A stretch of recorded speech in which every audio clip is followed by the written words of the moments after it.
aire del que podíamos disponer de alguna manera. Y pensamos que, por supuesto, sería interesante tenerlo en la fachada y poder generar algo con ese aire en la fachada. Próxima. Entonces empezamos a jugar con estos bloquecitos y acomodarlos para que, bueno, ahí nos saltamos una, pero no importa, para ir liberando un poco el frente. Y después empezamos a jugar con la forma de estos bloques para generar estos espacios intermedios. Entonces, esta fue la primera versión del proyecto, donde teníamos departamentos chicos con terrazas, y esto se veía más o menos, así. Y nosotros estamos muy contentos con esta propuesta y esta instancia del proyecto. Pasá a la próxima. Pero, claro, los inversores, con bastante criterio, nos dijeron que tenía prácticamente más terraza que superficie de departamento. En realidad, cada departamento tenía un 50% más de superficie en terraza. Y la verdad que era demasiado para unidades tan chicas. Pasá a la próxima. Entonces, lo que pensamos fue tener algunos departamentos más grandes, que fueran los que tuvieran la terraza, y otros más chiquititos sin terraza. Pero, cuando no vamos a esto, las terrazas quedaban adelante de la simple altura y no de la doble altura, que fue la manera de incorporar ese aire en el interior. Tampoco estaba bueno eso. Pasa a la próxima. Y finalmente, el esquema que quedó y el que estamos construyendo ahora es este, donde los departamentos grandes tienen una doble altura, una terraza delante de la doble altura y un espacio en simple altura. Que si uno tiene, por ejemplo, un departamento de 2 ambientes, tenés el dormitorio en la simple altura y el estar en la doble con la terraza delante, ¿no? Y lo mismo como espacio de trabajo, si esto funciona como oficina. Y combina los departamentos más grandes y más chiquitos. Pasemos a la próxima. Así es como pensamos que se iba a ver esto, con esos departamentos más chiquitos saliendo y el espacio en el medio armando los departamentos más grandes. Próxima. O esta otra imagen que muestra lo mismo. Próxima. Acá un poco más cerca las terrazas y cómo sería la situación de estar como en esos primeros metros del edificio entre la línea municipal y la fachada que está más atrás. Próxima. O esta imagen donde se ve un poco más qué va pasando con las unidades. Próxima. Próxima. Y esta sería como la imagen de adentro hacia afuera. Justo delante hay un galpón que está ocupado por Canal 9, pero que tiene muy baja altura, entonces todos los departamentos de arriba tienen una vista muy abierta, que es algo bastante inusual en Buenos Aires y muy bueno. Entonces la combinación de la doble altura, la terraza y esta vista abierta nos parecía que era como un plus para todas estas unidades, ¿no? Que si bien tienen 50 metros cuadrados cubiertos, son distintas a un departamento convencional de 2 ambientes. Próxima. Estas son las plantas, hay un núcleo en el medio, un patio, son muy simples, los monoambientes al contrafrente y se ve este juego de distintas unidades al frente. Próxima. En realidad es el corte el que cuenta mejor la historia del proyecto. Próxima. Y estos cortes constructivos son por ahí un poco más difíciles, o constructivos, o cortes en sistema Moix, más difíciles de entender que esta imagen 3D. Nosotros pensábamos que este dibujo explicaba bien el proyecto. La verdad que viendo el inmobiliario, los esfuerzos que hacía para entenderlo y para poder venderlo, nos dimos cuenta que teníamos que hacer una maqueta porque si no esta traba era demasiado complicada. Próxima. Y bueno, por supuesto que estas cajas en voladizo son muy fáciles de dibujar y de renderear porque a la computadora no le importa nada, pero después llega la hora de la verdad. Y fue bastante interesante pensar cómo hacíamos las etapas de obra para que el hormigón entre en carga y no tener que tener todo el frente apuntalado. Encontramos una manera con el ingeniero Feinstein y bueno, están ahí las cajitas. Próxima. Por ahí no se nota tanto en la foto, pero cuando uno pasa por la calle vuelan 4 metros, ¿no? Es como, este espacio es bastante interesante. Próxima. Lo difícil no era como el cálculo de la estructura, porque como tiene 2 paredes que son ménsula de hormigón al costado y la ménsula tiene un piso de alto, el esfuerzo es bastante simple. Era más el tema de organizar las etapas de obra para que hasta el momento que el hormigón realmente entra en carga y se puede sostener. Acá se ven los departamentos más bajos con el galpón enfrente. Próxima. Y esto ya estamos como a la altura del techo del galpón. Próxima. Y acá se ve la situación, esto sería mirando desde el espacio en doble altura a la terraza de adelante y cómo estos cubitos y estos volúmenes que salen van generando como perspectivas que algunas nos imaginábamos y otras nos sorprendieron, ¿no? Próxima. El espacio interior de los departamentos más chicos, este tiene un balcón más convencional y más angosto al frente. Próxima. Y este es uno de los departamentos más altos. Próxima. Donde se ve lo que intentábamos conseguir con el render, ¿no? Como esta vista más abierta, la presencia del verde, la doble altura, la terraza, que es donde están parados los obreros. Y bueno, esta foto, me gustaría dar fotos más nuevas porque tienen más o menos 6 meses.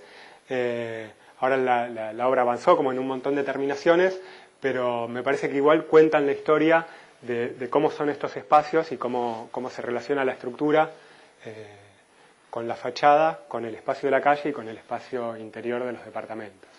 Próxima.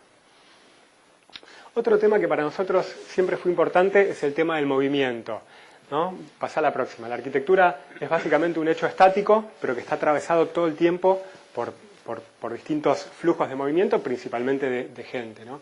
Esta es una instalación de Doris Salcedo, que es una artista colombiana en la Tate Modern, que la instalación es simplemente esa raja en el piso de la rampa principal de acceso.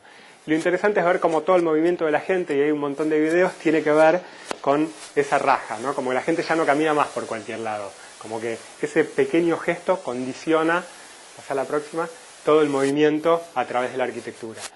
Y si pensamos en, este puede parecer un tema obvio, ¿no? Como el recorrido arquitectónico, es algo de lo que se habló muchas veces, pero si uno piensa en la arquitectura moderna, mismo dentro de los grandes maestros, ¿no? Y entre Mies y Le Corbusier, hay diferencias enormes para mí en la manera de pensar cómo uno se mueve a través de una obra.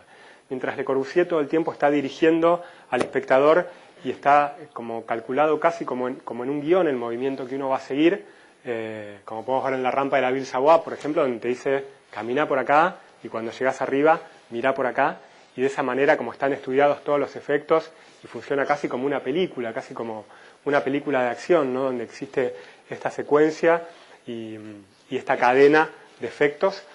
Mies, por otro lado, propone como distintos grados o mayores grados de libertad en planta, donde uno tiene algunos puntos focales, en este caso la escultura de la Mies, de la Venus, pero existen múltiples caminos y múltiples recorridos posibles para llegar, para acercarse, para ir viéndola de a poco. Próxima. Con el acceso pasa lo mismo. Le Corbusier, más o menos, pone un cartel que diga, se entra por acá. Y esto pasa en la Casa Jordan, pero pasa también en muchísimas obras, como la Casa Curuchet, ¿no? Y el Pórtico. Mies, en cambio, hace lo contrario. Es como uno le pregunta dónde está la entrada y el edificio es como que te contesta y no sé, da una vuelta hasta que la encuentres. Y entonces estas dos maneras próxima, de entender el movimiento tienen que ver con un grado mucho mayor de libertad que da Mies en la planta de los edificios, pero sin que esto signifique, o sin que yo quiera decir con esto, que Mies sea mejor que Le Corbusier. Porque claro, hay un precio a pagar por esta libertad en planta que es como una enorme limitación en corte también en las obras de Mies, que no se ve en las obras de Le Corbusier. Próxima. Pero me parece que en esto de pensar cómo uno se mueve y cómo uno da libertad o condiciona los movimientos y va encadenando los efectos a lo largo de un movimiento, hay como un campo interesante de pensamiento. El primer proyecto que les muestro que tiene que ver con esto, lo hicimos cuando terminamos el edificio de la calle Clay, el primero que les mostré, y es un local para la marca Aires, en Palermo, próximo. Ellos tenían un terreno que habían demolido y en el medio del proceso se habían peleado con su arquitecto, tenían la idea de hacer un techo a 2 aguas y una especie de galpón en este terreno entre medianeras, próxima, y en el medio de esta disputa aparecimos nosotros que rápidamente les teníamos que proponer otra cosa. Lo primero que nos acordamos es esta idea del hombre cazador y la mujer recolectora, que es como un clásico del marketing y la publicidad, próxima, que dice que el hombre va a buscar algo específico en sus hábitos de compras, mientras que la mujer, como disfruta mucho más del hecho de la compra y el paseo en sí mismo y todo esto. Próxima. Entonces pensamos que esto era algo interesante, que teníamos que celebrar y que el local de alguna manera tenía que incentivar, y que entre estas medianeras podíamos tener una situación de circulación centrífuga donde la gente como se moviera como casi en círculos. Próxima. Nos acordamos también de este dibujo, que es un dibujo de Geiger, un artista suizo, que es para la película Alien de Ridley Scott, donde aparece el bicho apretado ahí dentro de una caja, pero uno no termina de verlo entero. Uno, de hecho, nunca lo ve entero, nunca lo reconoce. Ve una parte y parte del terror que produce es no terminar de entender nunca cómo es este bicho. Próximo. También pensamos que era interesante trabajar con una idea de contraste entre materiales, entre cosas nuevas y viejas, lisas y rugosas, industriales y rústicas. Próxima. Y surgió este concepto, ¿no? Que es esta especie de bicho naranja, que dibujado fuera de la caja no intimida tanto, por el que uno puede moverse y subir, o bajar y meterse en este lugar entre los probadores, que están revestidos en espejos, y es una situación como de cierta incertidumbre, a moverse de una manera como mucho más libre. Próxima. Esto tiene que ver también con otro tema que es para nosotros, que es como explorar las posibilidades del diseño digital en relación a qué es lo que uno realmente puede construir en Argentina, ¿no? Es muy fácil dibujar formas como cada vez más complejas, lo difícil es entender cuáles de esas formas pueden ser reales con un costo razonable y en un tiempo razonable en nuestro medio. Y esa es como una pregunta que siempre nos estamos haciendo. Próxima. Y los locales como que nos dan la posibilidad de explorar este campo. Próxima. Próxima. Una más. Estas son las plantas. En la planta de abajo podemos ver el acceso, después la situación de caja y los probadores al fondo. Próxima. Y en la planta alta, los espacios como específicamente de exposición de ropa que uno va encontrando a medida que uno sube las rampas. Próxima. Este es el corte, ¿no? Con el bicho cortado en 3D, totalmente inofensivo. Próxima. Y este es el local, como quedó construido. Próxima.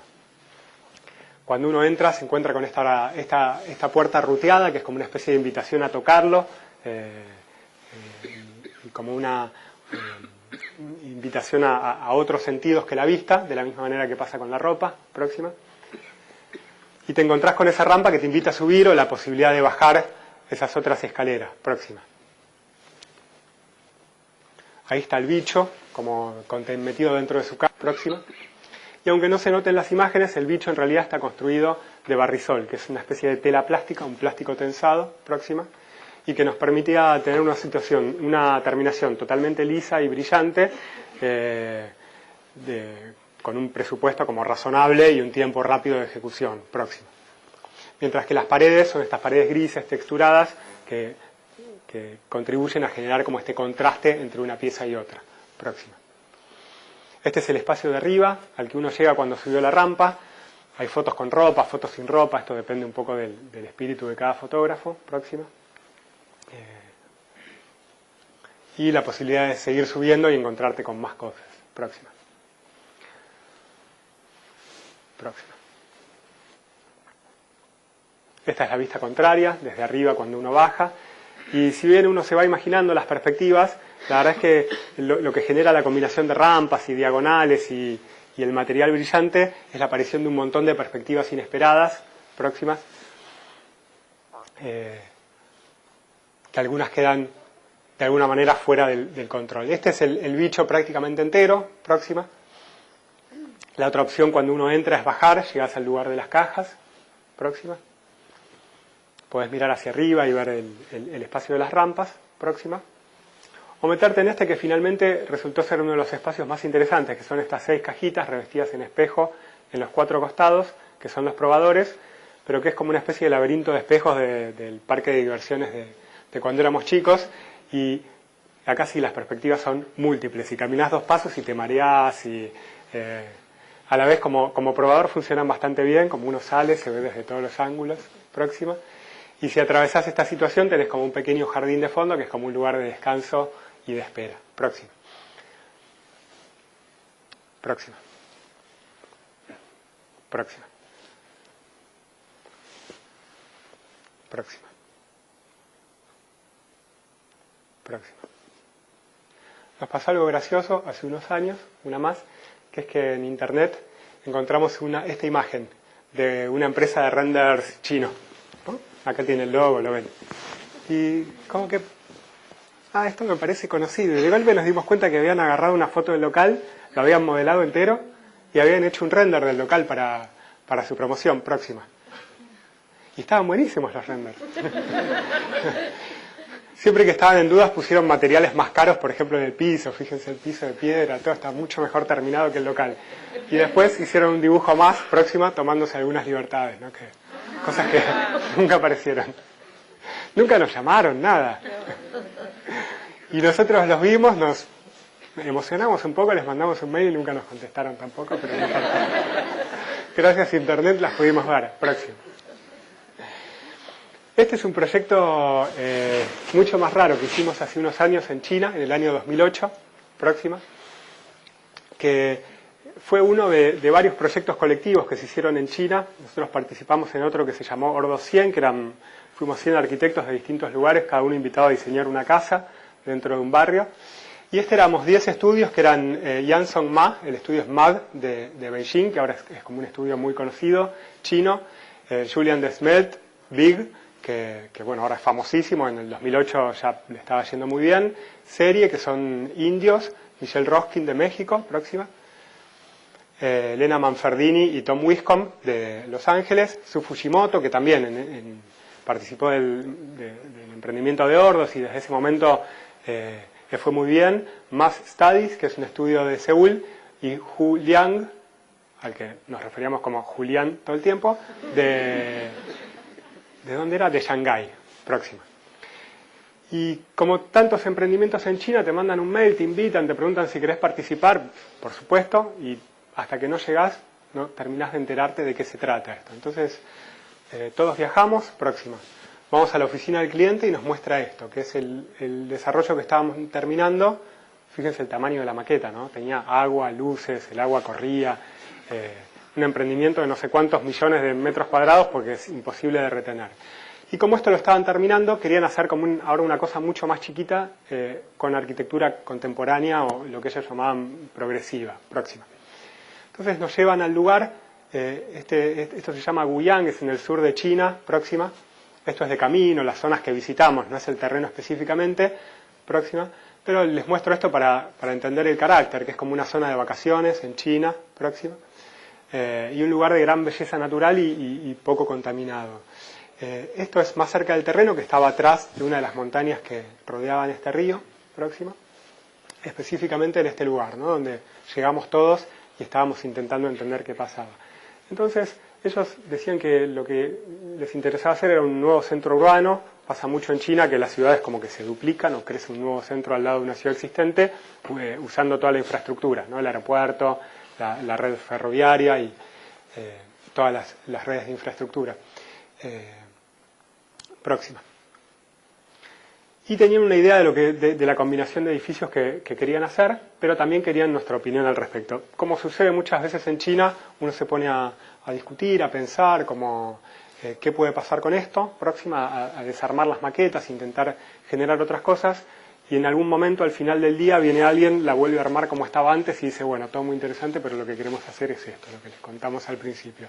Que en este caso era una serie de torres al lado de un centro comercial con agua en el techo y, próxima, una segunda zona, la de las torres está a la derecha, a la izquierda, de edificios culturales más bajos y un proyecto de casas grandes, como una especie de hotel de habitaciones sueltas, en la parte con mayor topografía.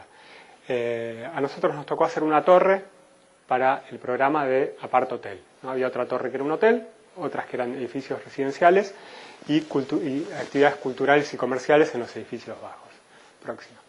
Nunca habíamos proyectado una torre, realmente no teníamos claro qué hacer, por supuesto que no había ninguna idea de contexto a partir de la cual trabajar, porque había un montón de edificios que se iban a construir al mismo tiempo y todos estaban con la misma duda que nosotros, no es que íbamos a ser los últimos en diseñar, y empezamos a pensar lo que no queríamos hacer. Lo primero que no queríamos hacer era una especie de escultura o un movimiento formal, después partido en horizontal con losas adentro, próxima. Otra cosa que no queríamos hacer era esta tipología de hotel de los 70, con un gran atrio y un gran espacio vacío que finalmente no tuviera como ninguna función ni ninguna utilidad. Próxima. Y nos acordamos de las cosas que vimos cuando fuimos, ¿no? Sobre todo, toda la provincia, así como uno se encuentra con vacas y soja cuando recorre la Pampa, uno se encuentra con terrazas de arroz en toda esta provincia próxima. Y la idea de las terrazas nos parecía como muy interesante por dos razones. además del enorme atractivo visual que tienen, ¿no? Próxima. Porque geométricamente son como un resultado muy complejo de aplicar una regla muy simple, que es unir puntos que están a la misma altura. Próxima. Y después, dependiendo de la topografía, eso va dando distintas curvas y distintas formas. Próxima. Y también plantean como un punto interesante de ubicación entre la naturaleza y lo artificial, ¿no? Claramente es una cuestión artificial pensada para la agricultura, pero que se integra con la topografía y con la vegetación natural de una manera muy especial. Próxima. Entonces pensamos de qué manera esto podía ser parte del proyecto de una torre. Próxima. Y nos imaginamos una torre en la que, pasemos a la próxima, en la que una especie de masa de habitaciones estuviera como horadada por una especie de espiral o como una bufanda que envuelve al edificio de terrazas que uno pudiera recorrer. Próxima. Entonces, además de moverte por un núcleo de circulación vertical, existiera como un movimiento perimetral en espiral a través de estas terrazas, que podían contener como las distintas funciones públicas del hotel. Esta es la presentación que hicimos. Próxima. Donde presentábamos esta idea de las terrazas y nuestra lectura del sitio. Próxima. Hacíamos esta propuesta de cómo estas terrazas podían ser una manera alternativa de recorrer la torre. Próxima. Y planteamos esta idea de gran bloque a partir de una planta triangular, que es como una planta clásica de hotel, horadado con esta espiral que va teniendo lugares de distinta altura y distinta pendiente. Próxima. No, acá se ve esta sucesión de programa público a lo largo de esta espiral, que empieza con el lobby, después tiene un salón de fiestas, un gimnasio, un jardín exterior, el café, otro jardín exterior, la pileta, otro jardín exterior y el spa, una más. Cómo esto va invadiendo el volumen. Próxima. Y esta es la planta tipo que después va perdiendo como alguna de sus habitaciones y algunos de sus módulos para dar paso a esta espiral.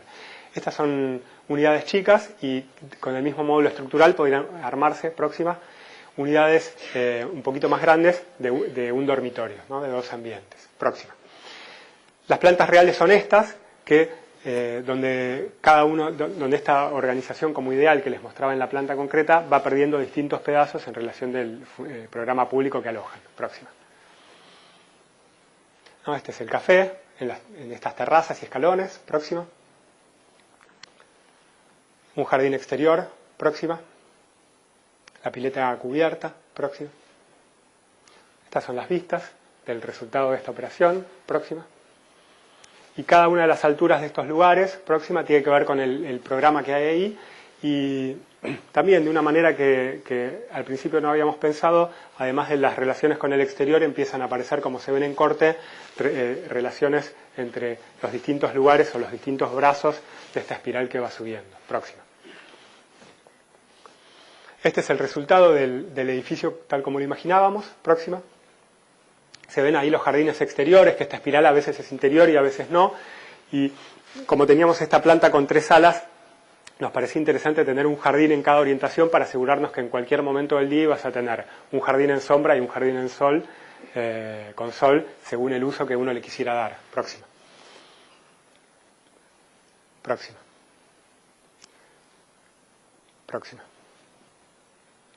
La imagen del acceso, cómo empiezan a aparecer estos escalones que van teniendo como distintas profundidades según la pendiente de cada uno de los espacios. Próxima. Próxima.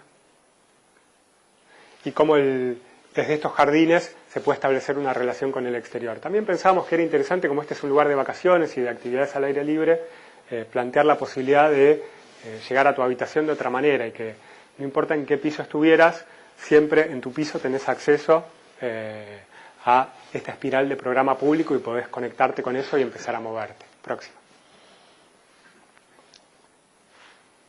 Próxima. Esto es como nos imaginamos que podía ser el edificio de atardecer. Y en un momento mandamos esta propuesta. Y, por supuesto, fue el último día, en el último minuto, como pasa siempre, y como hicieron todos los demás estudios. Y ahí fue cuando nos enteramos qué iba a pasar en el resto de los terrenos. Próxima. Serie, por ejemplo, hizo este edificio que de alguna manera se relaciona con la topografía y con una tipología de patios, próxima. Y unos edificios que tienen patios y van cambiando de altura, próxima. Mass Studies hace este centro comercial donde se circula alrededor de estos patios redondos, próxima. Tiene que ver con una tipología constructiva tradicional de la zona. Julian Desmet arma este edificio cultural con rampas, próxima. Bjarke Big propone este hotel en un prisma inclinado. La verdad que todos los proyectos nos parecían súper interesantes. Y después, unas semanas después, aparecen las imágenes de qué pasa cuando todo esto se junta, ¿no? Y sí, pasala, no mantengamos el suspenso. Y de ahí empezaron los problemas, porque pasa mucho. Estos emprendimientos tienen dos problemas. Uno es que todo el mundo construye al mismo tiempo, que es algo que en la ciudad no pasa. La ciudad se va haciendo como en distintas etapas, donde cada etapa tiene la posibilidad de tener en cuenta lo que estaba antes y entablar un diálogo con las preexistencias y un contexto sobre el que basar sus ideas. En todos estos emprendimientos en China, en Medio Oriente o en un montón de lugares de grandes edificios o grandes zonas urbanas desarrolladas a la vez, es muy difícil generar piezas urbanas coherentes a través de esta estrategia. Y en estos lugares, cuando vienen arquitectos de distintos lugares, muchas veces es peor, porque la idea del promotor es no vamos a limitar a los arquitectos. Entonces, digo que cada uno puede hacer lo que quiera. Y la verdad que esa es la peor condición para el arquitecto, finalmente, ¿no? Como que todos aprendimos de alguna manera que todas esas limitaciones, en realidad, son como un punto de partida para el proyecto y son una garantía de como cierta coherencia en el todo. Pasa a la próxima. La falta de como esos presupuestos, la verdad que hace que, si bien a mí los proyectos en particular me parecen todos interesantes, algunos buenísimos, el conjunto, nada, es todo lo contrario. También esto para nosotros fue importante en nuestro desarrollo como oficina, porque pertenecemos, próxima, bueno, acá viene la que sigue, pero pertenecemos a una generación que en el momento que estudiábamos, la preocupación urbana o la preocupación por el urbanismo no ocupaba un lugar central en la currícula. Entonces, no fue como algo fundamental de nuestra educación arquitectónica. Entonces es algo que tuvimos, cuya importancia fuimos entendiendo después con estos proyectos y sobre todo con los proyectos de concursos, ¿no? Que si bien son un gran consumo de energía y pueden ser motivo de gran satisfacción, como para los chicos de Monobloc este edificio, o de grandes frustraciones, como algunos concursos lo han sido para nosotros, siempre son como la posibilidad de no pensar en la arquitectura como objeto, sino como parte de un contexto mucho más amplio, ¿no? Y como parte de una red inscripta en la ciudad. En ese sentido les voy a mostrar este concurso, próxima, que es uno de los últimos que hicimos para la biblioteca de Helsinki, que para mí tiene el interés o tuvo el interés de permitirnos explorar la relación entre diseño digital y ciudad, ¿no? De qué manera podíamos, a través de herramientas digitales, generar alguna forma que respondiera a su entorno. El concurso proponía una biblioteca pública en el lugar que ahora en el centro de la imagen ocupan todos los micros, ¿no? De larga distancia, el estacionamiento de micros. Lo que ven de fondo es el centro de la ciudad, próximo. Lo que se ve ahí en primer plano es el Parlamento de la ciudad, y ahí ven un proyecto de Stephen Hall, que es este proyecto curvo, que es el Museo Kiasma, próxima.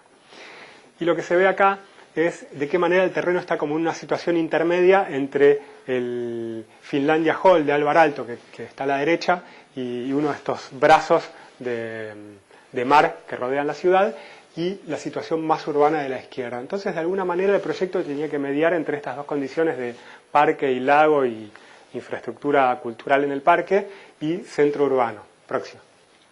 Entonces, lo primero que pensamos hacer por la forma del terreno fue un atrio, próxima, una cuyas caras tenía que estar levantada, la que apoyaba en el piso daba hacia la vía de tren y generaba una especie de espalda, y la otra permitía el acceso desde el parque, próxima.